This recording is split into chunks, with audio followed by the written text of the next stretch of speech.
Brought to you by V-Guard, co-powered by Sensodyne. मंचावर उपस्थित असलेली सर्व सन्मान्य मंडळी, महाविकास आघाडी, काँग्रेस, राष्ट्रवादी, शिवसेना, सीपीएम, सीपीआय, आप आपले सर्व मित्र पक्षाचे उमेदवार, माननीय भास्कररावजी भगरे, मोठ्या संख्येने उपस्थित असलेले सर्व मान्यवर आणि उपस्थित बंधू आणि भगिनींनो, मी जास्ती वेळ या ठिकाणी आपला घेणार नाही, पण आपल्याला माहित आहे की 5व्या टप्प्याची निवडणूक 20 तारखेला होते. पहिला टप्पा विदर्भात झाला, दुसरा टप्पा विदर्भात झाला, तिसरा टप्पा सुद्धा पश्चिम महाराष्ट्र, चौथा टप्पा मराठवाडा, आणि या चारही टप्प्याच्या निवडणुकीमध्ये चमत्कार घडणार आहे अशा प्रकारची संपूर्ण महाराष्ट्रामध्ये परिस्थिती आहे. आता 5व्या टप्प्याची निवडणूक 20 तारखेला होत आहे. या 5व्या टप्प्याच्या निवडणुकीत सुद्धा आपल्याला सर्वांना चमत्कार घडवायचा आहे. तो या मतदारसंघात घडणार की नाही, तुम्ही आपल्याला सांगा. या मतदारसंघात चमत्कार घडणार की नाही. आपल्याला बंधू आणि भगिनी माहित आहे, भारतीय जनता पार्टीचा 2 वर्षापूर्वी भारतीय जनता पार्टीच्या लक्षात आलं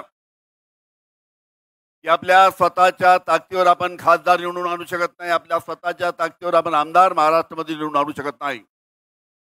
आणि म्हणून त्यांनी 2 वर्षापूर्वी माननीय उद्धवजी ठाकरे यांची शिवसेना फोडली. एका एका आमदाराला 50-50 कोटी देऊन 50 आमदार एकनाथ शिंदेच्या नेतृत्वाखाली त्या निमित्तानं फोडलेत. 2,500 कोटी त्या निमित्तानं या 50 आमदार फोडण्यासाठी त्यांनी खर्च केलेत. देखिए, उनका काम है अफवाह से गर्मी बढ़ाना और हमारा काम है माहौल को ठंडा रखना.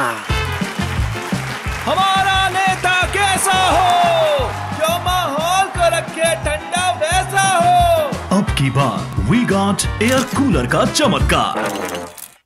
आणि उद्धवजी ठाकरे अतिशय चांगल्या पद्धतीने मुख्यमंत्री म्हणून काम पाहत होते, त्यांचं सरकार त्या निमित्तानं पाडलं.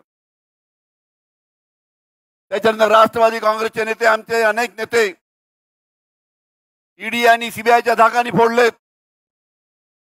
अशा पद्धतीने गेल्या 2 वर्षापासून बंधू आणि भगिनींनो, महाराष्ट्राची जनता उघड्या डोळ्यांनी हे फोडाफोडीचं राजकारण पाहत आहे. काही जनतेचे प्रश्न नाही, अनेक वक्त्यांनी या ठिकाणी जनतेच्या प्रश्नाचा इथे उल्लेख केला, महागाईच्या बाबतीत उल्लेख केला, बेरोजगारीच्या बाबतीत उल्लेख केला, शेतकऱ्यांच्या प्रश्नाच्या बाबतीत उल्लेख केला. काही प्रश्न महाराष्ट्राच्या जनतेचे प्रश्न नाहीत, पण हे भारतीय जनता पार्टीचं राजकारण फक्त 2 वर्षामध्ये फोडाफोडीचं राजकारण चालू आहे, ही आपल्या सर्वांना ही गोष्ट माहिती आहे. आज आपल्याला माहित आहे की महागाईची परिस्थिती काय आहे, बेरोजगारीच्या बाबतीत या ठिकाणी सांगितलं. आज या ठिकाणी इंटरनॅशनल लेबर ऑर्गनायझेशन एक मोठी संस्था आहे, आंतरराष्ट्रीय संस्था आहे. त्या संस्थेने सर्वे केला आणि त्या सर्वेमध्ये त्यांनी सांगितलं की जे भारतामध्ये जेवढे सुशिक्षित मुलं शिक्षण घेऊन येतात त्यातल्या 83% मुलांना आज त्यांच्या हाताला काम नाही, त्यांना नोकरी नाही. पण याकडे भारतीय जनता पार्टीचं लक्ष नाही. कंत्राटी भरती करते आहे. त्याचबरोबर शेतकऱ्याचे सुद्धा प्रश्न आहे. तिथे अनेकांनी कांद्याच्या बाबतीत उल्लेख केला, द्राक्षाच्या बाबतीत उल्लेख केला. भारतीय जनता पार्टीचं किती चुकीचं धोरण त्या निमित्तानं या संपूर्ण बाबतीत आहे याची सुद्धा आपल्या सर्वांना माहित आहे. आज कांद्याचा शेतकरी अतिशय अडचणीत असताना या सरकारने कांद्याच्या शेतकऱ्याला मदत करायला पाहिजे होती, ती मदत त्या निमित्तानं केली नाही. ही गोष्ट आपण या निवडणुकीमध्ये विसरू नका.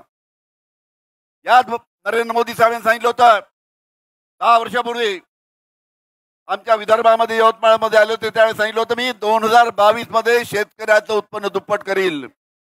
अरे नरेंद्र मोदी साहेब, महाराष्ट्रातल्या आत्महत्या दुप्पट झाल्या, पण शेतकऱ्याचं उत्पन्न दुप्पट झालं नाही.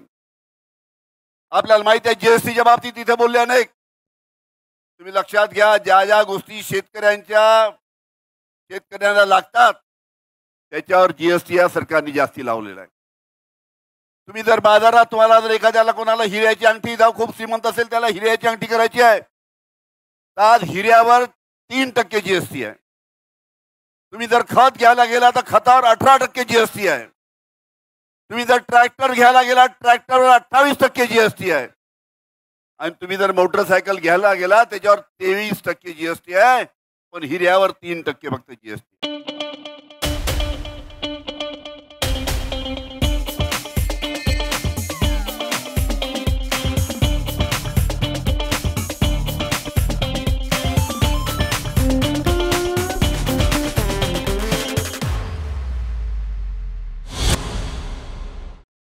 म्हणजे शेतकऱ्याला लागणाऱ्या सर्व गोष्टीवर जीएसटी जास्त. अशा पद्धतीने शेतकरी विरोधी सरकार आहे.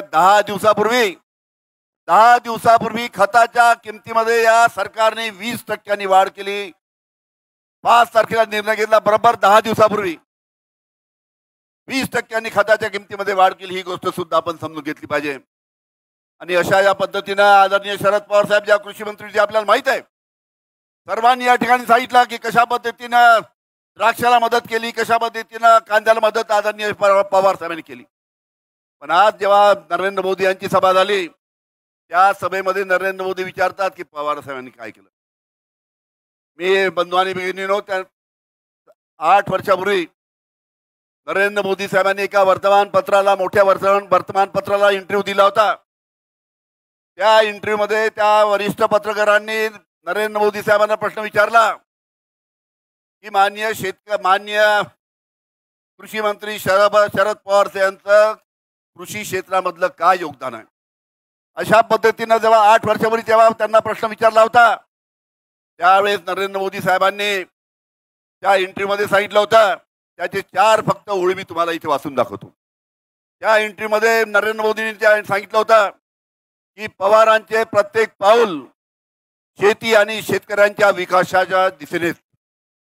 पुढे बोलताना ते बोलले होते की शेतीमालाच्या किमान आधारभूत किमतीमध्ये वाढ करून देण्यासाठी कृषी मंत्री या नात्याने केंद्रीय मंत्रिमंडळात शरद पवार साहेब यांनी जो संघर्ष केला, शेतीमालाला भाव मिळाला पाहिजे याच्यासाठी त्यांनी आवाज उठवला, याची मला पूर्ण कल्पना आहे.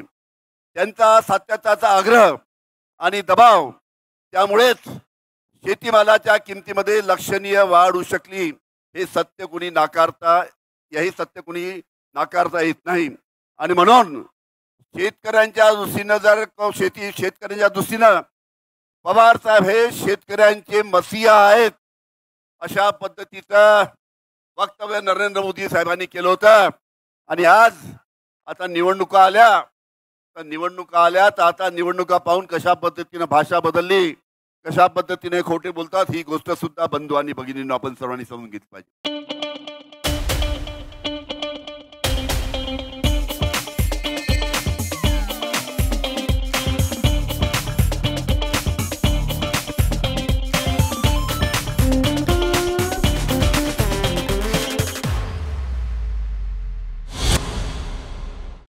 आज आपण पाहिलं की 400 पारच्या घोषणा करतायत. अरे 400 पार कशाला करतात? त्यांना कशाला 400 पारच्या वरती आमदार खासदार पाहिजे? परमपूज्य डॉक्टर बाबासाहेब आंबेडकर यांनी आपल्याला जे संविधान दिलं, ते संविधान यांना बदलायचं आहे. म्हणून 400 पारच्या वरती त्यांना खासदार पाहिजे, ही गोष्ट सुद्धा लक्षात ठेवली पाहिजे. या भारतीय जनता पार्टीचा एक खासदार त्यांनी त्यांना कसा आपल्याला कमी करता येईल, या दृष्टीने आपल्याला सर्वांना प्रयत्न करायचे. आणि ते प्रयत्न करून या मतदारसंघातून आपले जे भास्कररावजी अतिशय चांगले उमेदवार आहे, त्या भास्कररावजी यांना आपण निवडून द्यावं अशा प्रकारची विनंती करत असताना एकच गोष्ट सांगतो. या ठिकाणी भारतामध्ये आपण पाहिलं, याचा उल्लेख सुद्धा करण्यात आला की आमचे आदिवासी मुख्यमंत्री झारखंडचे हेमंत सोरेन यांना एका खोट्या केसमध्ये ईडीने आतमध्ये टाकले. मान्य दिल्लीचे मुख्यमंत्री आपचे अतिशय चांगलं त्यांचं काम दिल्लीमध्ये आहे, त्या अरविंद केजरीवालला खोट्या केसमध्ये, त्यांना खोट्या आरोपामध्ये फसवून त्यांना जेलमध्ये टाकलं. महाराष्ट्रामध्ये सुद्धा आमचे शिवसेनेचे नेते आमचे राऊत साहेब, त्यांना सुद्धा खोट्या केसमध्ये टाकलं. आणि मी आपल्याला सांगतो, मी जेव्हा महाराष्ट्राचा गृहमंत्री होतो तेव्हा याच भारतीय जनता पार्टीचे आमच्या नागपूरचा नेता आहे देवेंद्र फडणवीस यांनी माझ्यावर खोटे आरोप लावायला लावले. खोटे आरोप लावून यांनी माझ्यावर ईडी लावली, मला अटक केलं. पण अटक केल्यानंतर जेव्हा 14 महिने अटक केल्यानंतर जेव्हा 5-6 महिने चौकशी झाली आणि चौकशीनंतर जेव्हा कोर्टामध्ये केस केली, हायकोर्टामध्ये केस केली, हायकोर्टाने निकाल देताना ते सांगितलं न्यायमूर्ती चांदीवाल यांनी निकाल देताना तिथे सांगितलं की अनिल देशमुखवर जे आरोप झाले त्याच्यामध्ये कोणतेही तथ्य नाही, अनिल देशमुखवर जे आरोप झाले त्याचे कोणतेही पुरावे नाही आणि अनिल देशमुखवर हवेमध्ये आरोप करण्यात आलेल्या अशा पद्धतीनं हायकोर्टानं सांगितलं, सुप्रीम कोर्टानं सांगितलं. त्याच्यानंतर 14 महिन्यानंतर मी बाहेर आलो. तुम्हाला एक गोष्ट सांगतो, 3 वर्षापूर्वीची, 3 साल पहले की बात आपको बताता. 3 साल पहले यही नेता ने जिसका मैंने भी नाम लिया, उसने मुझे बार बार फोन करके बोला कि अनिल बाबू हमारे से समझौता करो. मैंने उसको बोला कि अनिल देशमुख जिंदगी भर जेल में जाएगा लेकिन आपसे कभी जिंदगी में समझौता नहीं करू.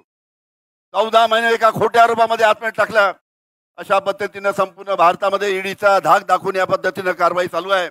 पण अशा या परिस्थितीमध्ये बंधू आणि भगिनींनो, एक एक खासदार त्या निमित्तानं आपल्याला कमी करायचा आहे. त्यासाठी भास्कररावजी आपलं जे चिन्ह आहे, तुतारी वाजवणारा माणूस, त्या तुतारी वाजवणाऱ्या माणसासमोरची बटन दाबून भास्करराव यांना आशीर्वाद द्यावा आणि त्यांना निवडून आणावं अशा प्रकारची विनंती करतो. आपल्या सर्वांचा आभार मानतो आणि माझे 2 शब्द संपतो. धन्यवाद. Brought to you bye V-Guard, को पॉवर्ड बाय सेन्सोडाइन.